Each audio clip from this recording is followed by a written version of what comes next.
You are watching Next Lesson, a lesson that can change your future. Hello friends, आपका स्वागत है हमारे channel next lesson में।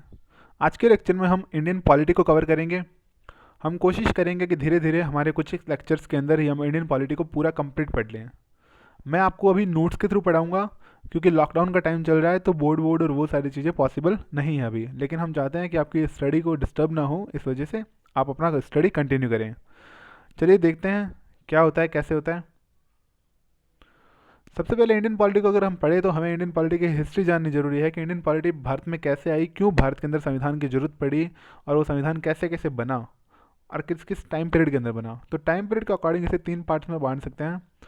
1773 से लेकर 1858, 1858 से लेकर 1946 और 1946 से लेकर आज तक का जो भी हमारा पॉलिटी है वो इन तीन हिस्सों में बटा हुआ है। देखते हैं। सबसे पहले एक सन आता है 1600। 1600 के अंदर क्या हुआ था, ईस्ट इंडिया कंपनी की शुरुआत हुई थी या फिर स्थापना हुई थी। ध्यान रखना, भारत नहीं आई थी ये, भारत आई थी 1608 के अंदर। ईस्ट इंडिया कंपनी की स्थापना पूछे तो 1600, भारत आई कब, तो 1608 में। ठीक है, कंपनी आई, कंपनी ने धीरे धीरे अपने काम करने स्टार्ट किए। सबको पता है क्या काम करने स्टार्ट किए, कंपनी व्यापार करने के लिए भारत आई थी। कंपनी ने व्यापार की अनुमति मांगी थी कि हम भारत में व्यापार करना चाहते हैं। धीरे धीरे उन्होंने देखा कि व्यापार से हम लोगों ने धीरे धीरे थोड़ी थोड़ी सत्ता में आना शुरू किया। सत्ता में आना शुरू किया तो उन्होंने सोचा कि यार हम तो इन पर कब्जा भी कर सकते हैं, हम पर इन पर राज कर सकते हैं। तो उन्होंने अपने पैर वहाँ भी राजनीति में भी चलाने शुरू कर दिए। देखते हैं कैसे इसकी शुरुआत हुई थी। 1757 के अंदर इसकी शुरुआत होती है। एक युद्ध होता है, प्लासी का युद्ध, बैटल ऑफ प्लासी। किस किस के बीच में हुआ, ब्रिटिशर्स एंड बंगाल के नवाब थे सिराजुद्दौला, इनके बीच में युद्ध हुआ था। अंग्रेज इस युद्ध को जीत गए थे और नवाब सिराजुद्दौला इस युद्ध को हार गए थे। इसके बाद जो ब्रिटिशर्स थे वो भारतीय प्रशासन में एंट्री करते चले गए। धीरे धीरे जो अंग्रेज थे वो भारतीय प्रशासन के अंदर आना शुरू हो गए। होता क्या है, देखते हैं कैसे होता है। 1757 के अंदर जब ये युद्ध हुआ था तो इस टाइम पर इंपॉर्टेंट चीज़ की बात करें तो एक आता है अंग्रेजों का जनरल। ये था उस टाइम पर लॉर्ड क्लाइव। ये बहुत ही ज़्यादा बुद्धिमान था और इन्होंने अपनी बुद्धि के द्वारा अंग्रेजों को ये युद्ध जितवाया था। इन्होंने बहुत ज़्यादा अंग्रेजों की हेल्प की थी, इसलिए इन्हें स्वर्ग से उतरा हुआ जनरल भी बोला जाता है कि ये जनरल इतना अच्छा था कि ये स्वर्ग से उतरा हुआ माना जाता है। ऐसी इसकी टेक्निक्स थी। उसके बाद आता है 1773, 1773। 1773 से लिखित संविधान का प्रारूप शुरू हुआ। अब एक बात आती है कि यार बोलते हैं 1773 से लिखित संविधान का प्रारूप शुरू हुआ, तो क्या पहले संविधान नहीं था? अकबर था, अशोक था, उस टाइम पे कोई रूल्स नहीं थे क्या? बिल्कुल रूल्स थे, लेकिन उस टाइम पर वो अलिखित थे। उन्हें लिपिबद्ध नहीं किया गया था, उन्हें लिखा नहीं गया था। वो रूल्स चलते थे उनके कहने पर, वो जो कह देते थे वही रूल्स होता था। खैर, 1773 के अंदर पहला लिखित कानून आया और उसका नाम था रेगुलेटिंग एक्ट। तो एग्जाम में क्वेश्चन आ सकता है कि रेगुलेटिंग एक्ट कब आया, तो वो आया 1773 के अंदर। देखते हैं क्या है ये रेगुलेटिंग एक्ट। 1773 रेगुलेटिंग एक्ट के दौरान 24 सदस्यों की एक संस्था बनाई जिसे नाम दिया सीओडी, कोर्ट ऑफ डायरेक्टर। इसकी स्थापना हुई। ठीक है, अब इसकी स्थापना क्यों हुई, इसका क्या काम था? सबको पता है 1600 के अंदर ईस्ट इंडिया कंपनी की शुरुआत हुई थी, 1608 में भारत आई, और इसी को चलाने के लिए इस सीओडी की स्थापना की गई थी, जिसके अंदर 24 मेंबर्स थे इस ईस्ट इंडिया कंपनी को चलाने के लिए। आगे देखते हैं। ये चीज़ें हमने देख ली। कोर्ट ऑफ डायरेक्टर का जो कार्यकाल था ये था 1 साल का शुरुआत में। लेकिन अब क्या होता है कि रेगुलेटिंग एक्ट के दौरान ये जो अवधि थी ईस्ट इंडिया कंपनी की 1 साल की, इसको बढ़ाकर 4 वर्ष कर दी गई। कि जब भी ईस्ट इंडिया कंपनी भारत में आई थी तो उनको जो अनुमति मिली थी व्यापार की वो 1 साल की मिली थी, लेकिन जब रेगुलेटिंग एक्ट आया तो इस अवधि को बढ़ाकर 4 साल कर दिया कि आप 4 साल तक भारत में व्यापार कर सकते हैं। 1757 देख लिया, प्लासी का युद्ध होता है। प्लासी का युद्ध अंग्रेजों के जीतने के बाद में होता क्या है कि जो बंगाल का गवर्नर है ना, उसी को ही मुंबई और मद्रास दोनों को बंगाल में मिला दिया और बंगाल के गवर्नर को गवर्नर जनरल बना दिया। तो उस टाइम पे जो बंगाल का गवर्नर था वो था वॉरेन हेस्टिंग्स। तो क्वेश्चन आता है कि पहला गवर्नर जनरल कौन था, तो वो था वॉरेन हेस्टिंग्स। ठीक है, नेक्स्ट बात करते हैं, तीसरा क्या आया इसके दौरान, रेगुलेटिंग एक्ट के दौरान। तो तीसरी जो चीज़ आई रेगुलेटिंग एक्ट के दौरान, ये दूसरी चीज़ थी, गवर्नर को गवर्नर जनरल बना दिया गया। तीसरी चीज़ आई इसके अंदर कि भारत में एक सर्वोच्च न्यायालय होना चाहिए।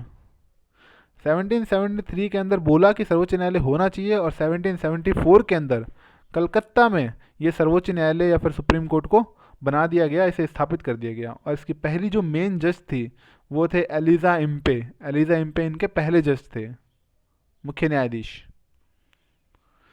नेक्स्ट बात करते हैं, अगला एक्ट या फिर अगला कानून आता है 1781 के अंदर। इसका नाम था एक्ट ऑफ सेटलमेंट। अब कभी भी कोई नया कानून क्यों आता है, नया कानून इसलिए आता है ताकि पुराने कानून के अंदर कोई गलतियां अगर रह जाती है तो उसे सुधारा जा सके। तो ये भी इसी वजह से आया था। इसने 1773 की कमियों को सुधारने तो प्रयास किया। क्या किया कि भाई साहब, बंगाल के गवर्नर को गवर्नर जनरल तो बना दिया गया था, लेकिन उसके पास में पावर नहीं थी। तो इस कानून में क्या किया गया, गवर्नर जनरल को बंगाल, बिहार और उड़ीसा, इन तीनों के ऊपर कानून बनाने का अधिकार मिला, कि बंगाल का जो गवर्नर जनरल है वो इन सब पर कानून बना सकता है, इन तीनों पर। आगे देखते हैं क्या क्या होता है। इसके बाद में बात आती है 1784 की। तो 1784 के अंदर जो ब्रिटेन के पीएम थे वो थे जॉन पिट्स। इन्होंने भी एक कानून लागू किया, इसका नाम दिया पिट्स इंडिया एक्ट। अब पिट्स इंडिया एक्ट में क्या होता है, इन्होंने क्या किया कि ईस्ट इंडिया कंपनी की संस्था से सीओडी जो थी उससे शासन का अधिकार छीन लिया, और अपनी एक नई संस्था बनाई, बीओसी, बोर्ड ऑफ कंट्रोलर। इस बोर्ड ऑफ कंट्रोलर बीओसी को ये शासन का अधिकार दे दिया, और सीओडी को बोला कि आप सिर्फ व्यापार कीजिए, जो शासन है वो बीओसी संभालेगी, बोर्ड ऑफ कंट्रोलर संभालेगी। सीओडी के मेंबर सबको पता है पहले पढ़ चुके हैं, 24 थे, और बीओसी के जो मेंबर थे वो थे 6। उसके बाद में आता है 1793 के अंदर चार्टर एक्ट। चार्टर एक्ट क्या होता है, इंपॉर्टेंट था चार्टर एक्ट। चार्टर एक्ट के अंदर क्या होता है कि जो सीओडी और बीओसी की सैलरी थी ना, वो पहले ईस्ट इंडिया कंपनी के लाभ से दी जाती थी, लेकिन अंग्रेजों ने कहा यार कि हमारे लाभ से दी जा रही तो हमें क्या फ़ायदा हो रहा है। तो इन्होंने ये जो सैलरी थी ना, ये भारत के राजस्व से देनी शुरू कर दी। जो भारत का राजस्व था, भारत का रेवेन्यू जो था, उससे इन अंग्रेजों की सैलरी, इन ईस्ट इंडिया कंपनी के मेंबर्स की सैलरी देना स्टार्ट कर दिया। और साथ साथ में ये भी बोला कि यार आप ना रोज़ रोज़ नया नया कानून आता रहता है, तो रोज़ रोज़ नया कानून लाने की कोई ज़रूरत नहीं है। आप एक काम कीजिए, आप एक फिक्स टाइम पीरियड रखिए, और वो टाइम पीरियड था 20 साल, कि 20 साल के दौरान आप देखिए कानून के अंदर कोई नया बदलाव लाने की ज़रूरत है क्या। अगर लगता है कि है तो 20 साल के बाद में कानून की समीक्षा कीजिए, नया बदलाव लाने की अगर ज़रूरत है तो नया बदलाव पेश कीजिए। ये था सिस्टम इसके अंदर। तो कब कब कानून आए, 1793 के अंदर पहला चार्टर एक्ट आया, उसके अंदर 20 साल जोड़ दें तो 1813 के अंदर दूसरा चार्टर एक्ट आया, उसमें 20 जोड़ दें तो 1833 के अंदर तीसरा चार्टर एक्ट आया, उसमें और 20 जोड़ दें तो 1853 के अंदर चौथा चार्टर एक्ट आया, उसके अंदर अगर और 20 जोड़ दें तो 1873 के अंदर अगला चार्टर एक्ट आना चाहिए था। लेकिन इसी बीच एक बहुत बड़ी घटना घटती है भारत के अंदर, भारतीय इतिहास के अंदर बहुत ही महत्वपूर्ण घटना घटती है। ये थी 1857 की क्रांति। इसने भारत के इतिहास को बदल कर रख दिया, इतनी बड़ी घटना। तो होता क्या है कि 1857 के अंदर क्रांति होती है, और अंग्रेज इस क्रांति को दबाने के लिए, क्योंकि अब ऐसा तो है नहीं कि आज क्रांति हुई है तो अगले 10 साल तक कुछ नहीं करेंगे, 10 साल बाद में कोई देखेंगे, जो होना होगा हो जाएगा, तो हाथों हाथ चीज़ें होती है। तो उसी के जस्ट अगले साल 1858 के अंदर ही अगला अधिनियम या फिर अगला नियम आ गया। देखते हैं क्या होता है 1858 में।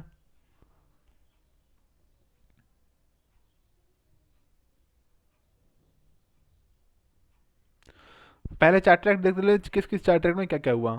1793 में चार्टर एक्ट आया, देख लिया क्या हुआ था। 1813 में जो आया उसके अंदर व्यापार की जो मोनोपोली थी, उस मोनोपोली को रोका गया। 1833 में व्यापार को खत्म करके इनको शासन दे दिया गया।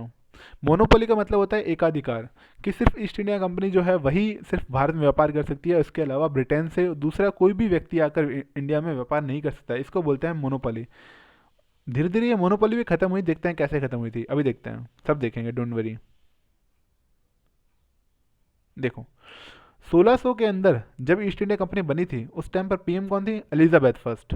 इन्होंने ईस्ट इंडिया कंपनी को 15 वर्ष तक व्यापार करने की मोनोपोली दी थी, कि 15 वर्ष तक आप भारत के अंदर व्यापार कर सकते हैं। लेकिन 1603 के अंदर जो थे ब्रिटेन के पीएम वो चेंज हो गए और चेंज होकर बने जेम्स फर्स्ट। इन्होंने क्या किया, ये तो और भी ज़्यादा उदार हो गए, इन्होंने मोनोपोली को बढ़ाकर आजीवन तक कर दिया कि भाई साहब आप आजीवन तक भारत के अंदर व्यापार कर सकते हो। ठीक है। लेकिन होता क्या है कि ब्रिटेन में इस आजीवन व्यापार की मोनोपोली को लेकर विरोध हो गया। जैसे आप भारत में देख लो ना, भारत के अंदर मान लीजिए सारी सत्ता अगर किसी एक ग्रुप के पास चली जाए तो उसका विरोध होगा या नहीं होगा। वही ब्रिटेन में भी हुआ, विरोध हुआ कि सिर्फ यही लोग लाभ कमा रहे हैं, हमें तो कुछ नहीं मिल पा रहा, हम भी व्यापार करना चाहते हैं भारत के अंदर। तो विरोध से परेशान होकर उन्होंने क्या किया कि तीन चीज़ों को छोड़ दिया, चाय, चीन और अफीम। ये चीन चीनी नहीं है, चीन देश है, कि चीन देश पर सिर्फ ईस्ट इंडिया कंपनी है वही व्यापार करेगी, और चाय और अफीम भारत के अंदर एक्चुअली क्या था कि ये सिर्फ मतलब ना भारत पर उस टाइम पर इनका अधिकार नहीं था, इनका पूरे एशिया के साइड का जो भी हिस्सा है इस सब पर इनका अधिकार था। तो होता क्या है कि चीन में सिर्फ ईस्ट इंडिया कंपनी व्यापार करेगी, उसके अलावा चाय और अफीम का व्यापार सिर्फ ईस्ट इंडिया कंपनी करेगी। इन तीनों चीज़ों को छोड़कर बाकी का जो भी व्यापार है उसके अंदर मोनोपोली खत्म कर दी गई। तो इससे क्या हुआ कि दूसरी चीज़ें भी मतलब जो दूसरे लोग थे वो भी इंडिया आए, उन्होंने क्या किया कि यार ये चीज़ें तो लोग कर रहे हैं, हम नया व्यापार क्या स्टार्ट करें। तो उन्होंने क्या किया, भारत से कॉटन को सेलेक्ट किया, भारत के कपास को वो ब्रिटेन ले गए इकट्ठा करके और वहाँ पर कपड़े बनाकर भारत में लाकर बेचे। मतलब यहीं का सामान ले जाकर वहाँ कपड़े बनाए और कपड़े लाकर यहाँ बेचे। तो इससे भारत का जो खादी विकास था उसमें थोड़ी अवरुद्ध हुआ, वो उसमें बहुत फर्क पड़ता है। नेक्स्ट देखते हैं 1833। 1833 में ये देख लिया कि हाँ विरोध बढ़ा, कंपनी का व्यापार पर एकाधिकार समाप्त कर दिया, नया अधिकार दिया। जब व्यापार पर एकाधिकार समाप्त किया तो कंपनी को कुछ ना कुछ तो देना है। अब आपसे अगर कोई चीज़ छीन ली जाए तो आपको कुछ ना कुछ तो देंगे ना बदले में। तो बदले में जो दिया वो दिया शासन का अधिकार, कि व्यापार बाकियों को करने दो, आप पुराने हो गए हो, आप भारत को जानते हो, आप इन पर शासन करो। और अगर किसी भी चीज़ पर शासन करना है तो आपको ना उस चीज़ में घुलना मिलना होता है। आप बाहर से आकर ऐसे ही शासन नहीं कर सकते हैं, लोग आपका विरोध करेंगे। विरोध ना हो इस वजह से इस शासन या इस सरकार का जो नाम दिया गया वो था भारत सरकार, ताकि लोगों को लगे कि हाँ ये तो भारत की ही सरकार है, लेकिन एक्चुअल में वो ब्रिटिशर्स की थी। इसका नाम दिया गया था भारत सरकार। नेक्स्ट देखते हैं, नेक्स्ट आता है 1853 का अधिनियम। 1853 के अधिनियम के अंदर सबसे पहले सिविल सर्विसेज जो थी वो स्टार्ट की गई थी। प्रतियोगिता परीक्षा की शुरुआत की। पहले अगर किसी को भी जॉब लगना होता था, कुछ भी होता था, तो वो किसी भी नेता या अंग्रेज या फिर मंत्री या बड़े पद वाले की चाटुकारिता करके अपनी जॉब पा सकते थे, कि चमचागिरी करो और जॉब पाओ, ये सिस्टम था पहले। लेकिन चमचागिरी को ख़त्म किया गया 1853 के अधिनियम के दौरान और प्रतियोगिता परीक्षा की शुरुआत की गई। और भारतीय नागरिक सेवा आईसीएस की परीक्षा लंदन के साथ साथ भारत के इलाहाबाद में भी करवाई गई। ठीक है, इलाहाबाद के अंदर करवाई गई थी। आगे देखते हैं क्या क्या हुआ। अब जो चीज़ ध्यान रखने वाली है वो है 1857 की क्रांति। क्रांति के टाइम पर जो ब्रिटेन के पीएम थे वो थे पामर्स्टन। लेकिन क्वेश्चन आता है कि 1858 के अंदर क्रांति पीएम ब्रिटेन के कौन थे, तो वो चेंज हो गया था। क्यों क्यों चेंज हुआ, उसका भी रीज़न है कि पामर्स्टन के काल में जब क्रांति हो गई तो इनको इनके पद से हटा दिया गया और एक नए पीएम को नियुक्त किया गया जिनका नाम था जॉन डर्बी। इन्होंने क्या किया कि शासन कंपनी से छीनकर, क्योंकि कंपनी बहुत ज़्यादा उन पर अत्याचार कर रही थी, उनको लग रहा था कि कंपनी तो मतलब एकदम ही वो बहुत ज़्यादा कर रही है और इनसे कंट्रोल नहीं आ पा रहा है। अगर कंपनी कंट्रोल कर पाती उस क्रांति को तो इनको ऐसा नहीं करना पड़ता, इनकी ज़रूरत नहीं पड़ती। तो ये क्या करते हैं कि कंपनी से अधिकार छीन लेते हैं और अपने अंडर ले लेते हैं। अपने अंडर लेने का मतलब है कि ब्रिटेन का जो क्राउन होता है उसके अंडर आ जाता है शासन। और इसके बाद उन्होंने क्या किया कि एक नया पद बनाया भारत मंत्री नाम का। एक 15 सदस्यीय मंत्री परिषद का गठन किया और इसी का जो हेड था उसको नाम दिया भारत मंत्री, और ये संस्था बनाकर इन्होंने भारत में भेजी 1858 के दौरान।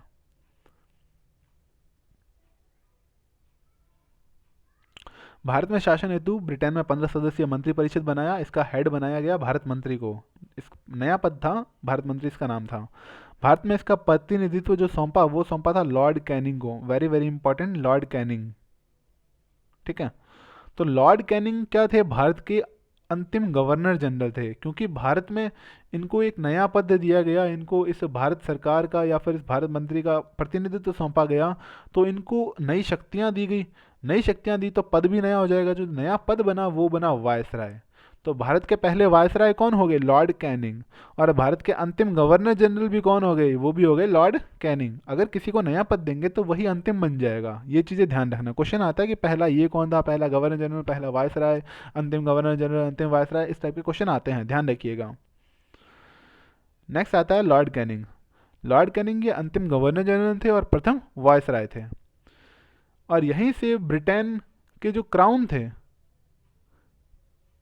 जो भारतीय जो थे वो ब्रिटेन के नागरिक कहलाए, ब्रिटेन क्राउन के नागरिक कहलाए। क्यों? क्योंकि जो शासन था वो ब्रिटेन के अंतर आ गया था। पहली बार भारतीयों को नागरिकता मिली थी ब्रिटेन की। 1 नवंबर 1858 के अंदर इलाहाबाद में एक पार्क था, मिंटो पार्क। इस मिंटो पार्क में लॉर्ड कैनिंग ने एक घोषणा पत्र पढ़ा था, जिसे उसके बाद में पार्लियामेंट सुधार होता है। देखते हैं क्या होता है वो। तो 1861 का जो अधिनियम था, इसमें क्या होता है कि भारत में 3 उच्च न्यायालय स्थापित करने की एक आदेश दिया गया। भारत के अंदर सिर्फ सुप्रीम कोर्ट सारी चीज़ें सॉल्व नहीं कर सकता है, आप क्षेत्रीय स्तर पर भी कुछ ना कुछ कोर्ट्स बनाइए। तो वो क्षेत्रीय स्तर पर जैसे अभी डिस्ट्रिक्ट कोर्ट हैं वो तो नहीं बना सकते थे, क्योंकि ऐसी हालत नहीं थी, तो हाई कोर्ट बनाए गए। हाई कोर्ट बनाए 3 स्थानों पर, कलकत्ता, मुंबई और मद्रास में। 1861 के अंदर इसका अधिनियम आया और 1862 में इनको स्थापित कर दिया गया। अब एक नया जो हाई कोर्ट था वो भी बनता है, वो बनता है 1866 के अंदर। ये बनता है उत्तर प्रदेश में, और ये था चौथा न्यायालय था, हाई कोर्ट। ठीक है, ये उत्तर प्रदेश के इलाहाबाद में बनता है। सबको पता है इलाहाबाद यूपीएससी के एग्जामिनेशन के लिए बड़ा फेमस है। यूपीएससी के एग्जामिनेशन के लिए इलाहाबाद और दिल्ली, ये 2 मेन जगह आती है। 1909 के अंदर एक अधिनियम आता है जिसे नाम दिया गया मार्ले मिंटो सुधार। ठीक है, होता क्या है ये सीन? ऐसा होता है कि 1905 के अंदर लॉर्ड कर्जन जो होते हैं, इनके द्वारा बंगाल का विभाजन कर दिया जाता है, और 1906 के अंदर मुस्लिम लीग का गठन कर दिया जाता है। अब मार्ले मिंटो सुधार क्या करता है कि जब मुस्लिम लीग का गठन ही कर दिया है, तो मुस्लिम समुदाय को अलग से एक निर्वाचक मंडल दो, निर्वाचन मंडल दिया जाना चाहिए। और इसकी डिमांड किसने की थी? डिमांड की थी आगा खान ने, सर आगा खान ने। और ये एक तरीके से अंग्रेजों की एक नीति भी कह सकते हैं कि इन्होंने हिंदू और मुस्लिम को अलग अलग कर दिया, और यहीं से भारत पाकिस्तान की विभाजन की जो नींव थी वो यहीं से पड़ी थी, क्योंकि इन्होंने मुस्लिमों को अलग अधिकार दे दिए और हिंदुओं को अलग अधिकार दे दिए। ये थी इनकी फूट डालो और राज करो नीति। पहले राजाओं में डाली, फिर हिंदू मुस्लिमों में डाली। आगे देखते हैं क्या हुआ। इसके बाद में एक अधिनियम आता है 1919 का अधिनियम। इसको मांटेग्यू चंग्सफोर्ड सुधार भी बोलते हैं। क्यों बोलते हैं, देखते हैं। इसके अंदर प्रथम निर्वाचन मंडल को विकसित किया गया, और अन्य समुदायों जैसे सिख, जैन, क्रिश्चियन को भी पृथक निर्वाचन मंडल दिया गया।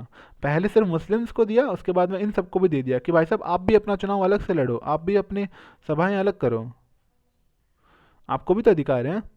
उसके बाद में इन्होंने द्विसदनीय विधायिका प्रस्तुत की, राज्य परिषद और विधान परिषद।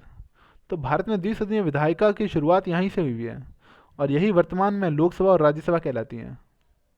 देखते हैं क्या होता है।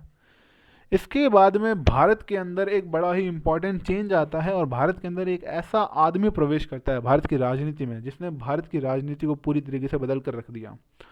वो थे गांधी जी। इन्होंने क्या क्या किया और कैसे किया देखते हैं, शॉर्ट में देखते हैं, शॉर्ट ब्रीफ। 1915 के अंदर भारत में गांधी जी आए थे, गांधी जी भारत लौटे थे।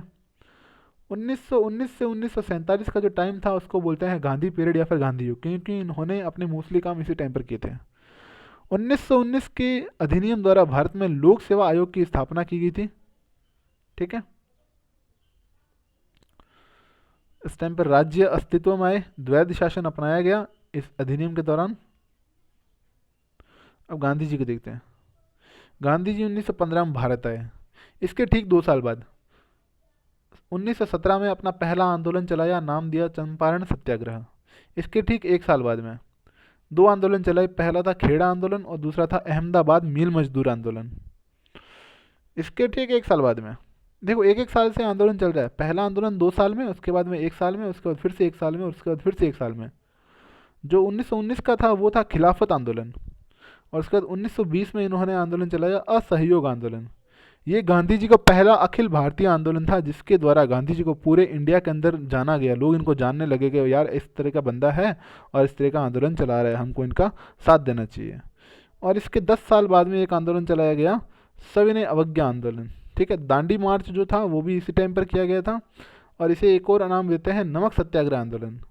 और इसी के दौरान गांधी इरविन समझौता भी हुआ था, दांडी मार्च के दौरान ही गांधी इरविन समझौता हुआ। और 1942 में इन्होंने एक और आंदोलन चलाया, भारत छोड़ो आंदोलन। ये सारे गांधी जी के आंदोलन थे शॉर्ट में, इनको बड़ा याद रखने की जरूरत है क्योंकि एग्जाम में डायरेक्ट क्वेश्चन आता है। आगे देखते हैं।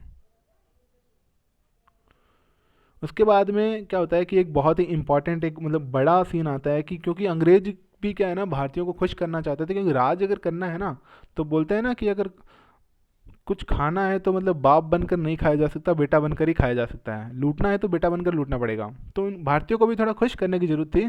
तो इन्होंने 1935 के अंदर एक बड़ा ही मतलब ना बड़ा सा अधिनियम दिया। इसके अंदर दुनिया भर के नियम लागू कर दिए। और नियम क्या कहते हैं? इस अधिनियम द्वारा भारतीय जनता को प्रसन्न करने का प्रयास किया गया ताकि जनता आंदोलन कम करे। यह अधिनियम 14 भाग, 321 अनुच्छेद और 10 अनुसूचियों में बंटा हुआ था। इसके अंदर भारत को एक संघ के रूप में विकसित किया गया। तो सबसे पहले भारत एक यूनियन के रूप में आया 1935 के अंदर। और क्या हुआ? बर्मा को भारत संघ से अलग कर दिया गया। राज्यों में द्वैध शासन जो था वो समाप्त किया गया तथा केंद्रों के अंदर द्वैध शासन को अपना लिया गया। जो केंद्र हैं, केंद्र के अंदर द्वैध शासन अपनाओ और राज्य के अंदर समाप्त कर दो। केंद्र में द्वैध शासन, आधा हिस्सा तो रखा ब्रिटिश सरकार ने अपने पास में और आधा हिस्सा दे दिया भारतीयों को कि आधे हिस्से पर आप राज करो। सिर्फ हम राज नहीं करेंगे, आप भी हमारे साथ मिलकर राज करो। उसके बाद में क्या होता है कि 1937 में ही चुनाव करवाया गया। 1935 के अधिनियम के अकॉर्डिंग ही 1937 में चुनाव करवाया गया। जो मुस्लिम लीग और इनका बंटवारा किया था ना, विभाजन किया, तो चुनाव भी तो करवाएंगे। अब क्या होता है कि 1937 में भारत का कलकत्ता में जो स्थित है सर्वोच्च न्यायालय, उसको दिल्ली में स्थापित कर दिया गया और एक नया नाम दिया सर्वोच्च न्यायालय की जगह संघीय न्यायालय, फेडरल कोर्ट, संघीय न्यायालय। इसी दौरान होता है सेकेंड वर्ल्ड वॉर। 1939 से स्टार्ट होकर 1945 तक ये वर्ल्ड वॉर होता है। अब वर्ल्ड वॉर के अंदर ब्रिटेन ने भी हिस्सा लिया। अब ब्रिटेन ने हिस्सा लिया तो ब्रिटेन को सैनिक चाहिए। सैनिक के लिए ब्रिटेन ने मांग की भारत से कि आप हमें सैनिक दीजिए, हम आपकी हेल्प करेंगे। तो भारतीयों ने कहा हम सैनिक दे देंगे लेकिन हमें स्वतंत्रता चाहिए, आप हमें स्वतंत्रता दो, हम आपको अपने सैनिक देंगे। तो इस टाइम पर ब्रिटेन के जो पीएम थे वो थे विंस्टन चर्चिल। जब वर्ल्ड वॉर स्टार्ट हुई थी, इन्होंने एक ग्रुप भेजा था भारतीयों के अंदर, एक ग्रुप भेजा था भारत के अंदर कि आप जाइए और भारतीयों से मदद मांगिए कि हमें सेना दे भारत अपनी। लेकिन भारतीयों ने मना कर दिया। देखते हैं कौन सा ग्रुप भेजा, क्या भेजा। इन्होंने भेजा था 1942 के अंदर एक मिशन जिसका नाम था क्रिप्स मिशन। क्रिप्स मिशन नाम इसलिए पड़ा क्योंकि इसकी जो हेड थे वो थे स्टैफर्ड क्रिप्स। स्टैफर्ड क्रिप्स की हेड के दौरान, स्टैफर्ड क्रिप्स की अध्यक्षता के दौरान एक मिशन भेजा गया जिसका नाम पड़ा क्रिप्स मिशन। भेजा कब? 1942 में। तो 1942 में अंग्रेजों ने स्टैफर्ड क्रिप्स के साथ एक मिशन भेजा ताकि भारतीय युद्ध में भाग ले सके। और भारतीयों को इन्होंने 2 ऑफर या फिर 2 लालच दिए। क्या था लालच? कि भारत अपनी संविधान सभा बना सकता है और एक होगा भारत के अंदर डोमिनियन स्टेट या फिर अधिराज्य। डोमिनियन स्टेट या अधिराज्य ऐसा राज्य होता है जहाँ पर शासन का मुखिया तो ब्रिटिश गवर्नमेंट ही रहेगी, लेकिन ब्रिटिश गवर्नमेंट के अंडर रहकर, अधीन रहकर भारत शासन चला सकता है। मतलब सत्ता भारतीयों के पास आ जाएगी। लेकिन भारतीयों ने बोला कि नहीं भाई साहब, हमें ये नहीं चाहिए, हमें किसी के अंडर नहीं रहना, अब हमें हमारा पूरा स्वतंत्र स्वराज चाहिए। ठीक है। तो क्या होता है कि 1945 इसके दौरान विश्व युद्ध खत्म होता है। विश्व युद्ध खत्म होने का भी एक कारण है कि विश्व युद्ध क्यों खत्म हुआ। विश्व युद्ध खत्म ऐसे हुआ कि अमेरिका ने जापान के अंदर परमाणु हमला कर दिया। ये अब तक का एकमात्र परमाणु हमला। जब परमाणु हमला हुआ तो सारे देशों को पता चल गया कि अगर ऐसे ही चला तो परमाणु हमला भी होगा, और अगर परमाणु हमला हुआ तो ऐसे करके सारी पृथ्वी ही खत्म हो जाएगी, सारे देश खत्म हो जाएंगे, तो कौन जिंदा रहेगा, किस पर राज करोगे। तो उन्होंने सोचा ऐसे लड़ने से तो अच्छा है लड़ाई को विराम दे दिया जाए। तो उन्होंने लड़ाई को ख़त्म कर दिया और वर्ल्ड वॉर हुआ था। तो वर्ल्ड वॉर के बाद में पीएम चेंज होना जाहिर सी बात है। जो नए पीएम बने वो है क्लेमेंट एटली। जब भी कोई ऐसा होता है ना, युद्ध होता है, तो उसके बाद में मानकर चलना कि जो राष्ट्रपति, प्रधानमंत्री, ये सारी चीज़ें चेंज होती है, जनरली होती ही है, क्योंकि उन पर सवाल उठने शुरू हो जाते हैं फिर कि कैसे युद्ध हुआ, आपने क्यों भाग लिया, किसने बोला था आपको भाग लेने को। फिर देखते हैं फिर क्या क्या हुआ। 1946 के अंदर क्लीमेंट एटली ने भी भारत में अपना एक कैबिनेट मिशन भेजा, 3 लोगों को कैबिनेट बनाकर। इसके अंदर जो स्टैफर्ड क्रिप्स थे वो भी थे। देखते हैं क्या क्या था। कैबिनेट मिशन आया 1946 के अंदर, और ये मिशन इसलिए आया कि अब अंग्रेज क्या थे, भारत को उनकी सत्ता देना चाहते थे कि भाई साहब आप उन सत्ता अपने पास रखिए, हम आपको स्थानांतरित कर रहे हैं, हम यहाँ से चले जाएंगे। तो 3 सदस्य आए थे। पहले थे पैट्रिक लॉरेंस जो कि इसके अध्यक्ष थे, दूसरे थे स्टैफर्ड क्रिप्स जो कि क्रिप्स मिशन के अध्यक्ष थे, तीसरे थे एवी अलेक्जेंडर। इन तीनों को मिलाकर क्रिप्स मिशन भेजा 1946 के अंदर। इन्होंने भी भारत को 2 प्रपोजल दिए, पहला था संविधान सभा और दूसरा था अंतरिम सरकार, मतलब टेम्पररी गवर्नमेंट। ठीक है। अब क्वेश्चन आता है कि क्रिप्स मिशन द्वारा सर्वप्रथम संविधान सभा का जिक्र किया गया, ये किया गया था 1942। अगर क्वेश्चन ऐसे आ जाए कि भारत के अंदर सर्वप्रथम अंग्रेजों ने संविधान सभा का जिक्र कब किया गया था, तो ये किया गया था 1942 के अंदर। क्यों? क्योंकि वहाँ पर अधिराज्य अलग था, लेकिन संविधान सभा का जिक्र तो वहाँ पर भी किया गया था। उन्होंने भी बोला था कि आप अपनी संविधान सभा बना सकते हो। तो किस मिशन द्वारा भारत में संविधान सभा बनाई गई? तो ये बनाई गई 1946 के कैबिनेट मिशन द्वारा। उन्होंने प्रपोजल दिया था लेकिन इंडियंस ने एक्सेप्ट नहीं किया था, इसलिए बनाई नहीं थी। बनाई कब थी? 1946 के दौरान। और एक टेम्प्रेरी गवर्नमेंट बनाई, कि टेम्प्रेरी गवर्नमेंट मतलब ऐसा कि जब तक हम चले नहीं जाते तब तक आप अपनी टेम्प्रेरी गवर्नमेंट बना लीजिए, क्योंकि हमारे जाने के बाद अचानक से राज्य का सारा भार आप पर आ जाएगा तो आप उसे संभाल नहीं पाओगे, क्योंकि संभालने के लिए गवर्नमेंट चाहिए। तो एक टेम्प्रेरी गवर्नमेंट बनाई गई। इसका उद्देश्य था जब अंग्रेज भारत छोड़कर चले जाएं तो देश अपने आप को चलाने में सक्षम हो। 2 सितंबर 1946 को इसकी शुरुआत की गई। इसके कुछ मंत्री बनाए गए। देखते हैं कौन कौन से मंत्री। पहले मंत्री थे जवाहरलाल नेहरू। ये भारतीय प्रमुख थे बट इसके अध्यक्ष नहीं थे। ठीक है। इनको 2 मंत्रालय दिए गए, पहला था विदेश मंत्रालय और दूसरा था कॉमनवेल्थ या फिर राष्ट्रमंडल का मंत्रालय। सेकंड मंत्री थे सरदार पटेल, इनको गृह मंत्रालय या फिर होम मिनिस्ट्री सौंपी गई। तीसरे थे राजेंद्र प्रसाद, इनको कृषि और खाद्य मंत्रालय दिया गया। चौथे जगजीवन राम, इनको श्रम मंत्रालय दिया गया। पांचवें सी राजगोपालाचारी, इनको शिक्षा मंत्रालय दिया गया। इसके अलावा इसमें कुछ मुस्लिम लीग के सदस्यों को भी शामिल किया गया, जो थे लियाकत अली पहले, इनको वित्त मंत्रालय दिया। दूसरे आसफ अली, इनको रेल मंत्रालय दिया। तीसरे गजनफर अली, इनको स्वास्थ्य मंत्रालय दिया गया। अब कुछ मंत्रालय और आते हैं, जैसे रक्षा मंत्रालय, ये था बलदेव सिंह के अंतर्गत या फिर अंडर में। कानून मंत्री ये बनाया गया योगेंद्र नाथ को। तीसरा जॉन मथाई, इनको दिया गया उद्योग मंत्रालय। ये अंतरिम सरकार के मंत्री थे, ये सारे के सारे अंतरिम सरकार के मंत्री थे।